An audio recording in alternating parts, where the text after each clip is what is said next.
26 പെൺകുട്ടികളെ കാണാതായെന്ന ആരോപണം നേരിട്ട മധ്യപ്രദേശിൽ അനാഥാലയ നടത്തിപ്പുകാരൻ മലയാളിയായ വൈദികൻ റിമാൻഡിൽ. ഫാദർ അനിൽ മാത്യു ആണ് റിമാൻഡിലായത്. പെൺകുട്ടികൾ വീട്ടിൽ മടങ്ങിയെത്തിയിരുന്നു. അനാഥാലയത്തിന് ലൈസൻസ് ഇല്ലെന്ന് കണ്ടെത്തിയിരുന്നു. ഇതിന് പിന്നാലെയാണ് നടപടി. അച്യുതൻ ചേർന്ന. അച്യുതൻ, എന്താണ് വിശദാംശങ്ങൾ? ലൈസൻസ് ഇല്ലെന്ന കണ്ടെത്തൽ ഈ ഘട്ടത്തിലേക്ക് ഉണ്ടായിരുന്നു. ഇതിന്റെ പേരിൽ മാത്രമാണ് ഇപ്പോൾ നടപടി എടുത്തിരിക്കുന്നത്. സുഹൈൽ, കഴിഞ്ഞ ശനിയാഴ്ചയാണ് മധ്യപ്രദേശ് ഭോപ്പാലിലെ ശിശുക്ഷേമ കേന്ദ്രത്തിൽ ദേശീയ ബാലാവകാശ കമ്മീഷൻ സുനിൽ കനുഗോ ഒരു മിന്നൽ പരിശോധന നടത്തുന്നതും പരിശോധനയെ വലിയ ക്രമക്കേട് കണ്ടെത്തുന്നത്.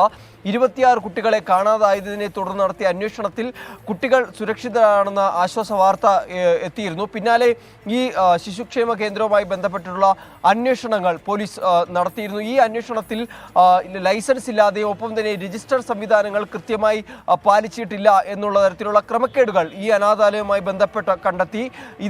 ഇതിലാണ് ഈ ഫാദർ അനിൽ മാത്യുവിനെതിരെ, മാനേജറായിട്ടുള്ള ഫാദർ അനിൽ മാത്യുവിനെതിരെ FIR രജിസ്റ്റർ ചെയ്ത് അന്വേഷണം ആരംഭിച്ചത്. ഇതിനൊടുവിലാണ് ഇപ്പോൾ മലയാളിയായ ഫാദർ അനിൽ മാത്യുവിനെ കേസിൽ ഇപ്പോൾ റിമാൻഡ് ചെയ്തിരിക്കുന്നത്. കർശന നടപടിയിലേക്ക് കൂടി പോലീസ് കടന്നിട്ടുണ്ട്. കാരണം സർക്കാരിൻ്റെ ഭാഗത്ത് നിന്ന് പ്രതിപക്ഷ ആരോപണങ്ങൾ സർക്കാരിനെതിരെ ഉയർന്നിരുന്നു. കാരണം ഈ BJP സർക്കാരിന് താഴെ ഇത്തരത്തിൽ നിരവധി അനധികൃത അനാഥാലയങ്ങൾ പ്രവർത്തിക്കുന്നു എന്നുള്ള ആക്ഷേപം ഉയർന്ന സാഹചര്യത്തിൽ സർക്കാർ ഈ വിഷയത്തിൽ കർശന നടപടികളാണ് സ്വീകരിച്ചത്.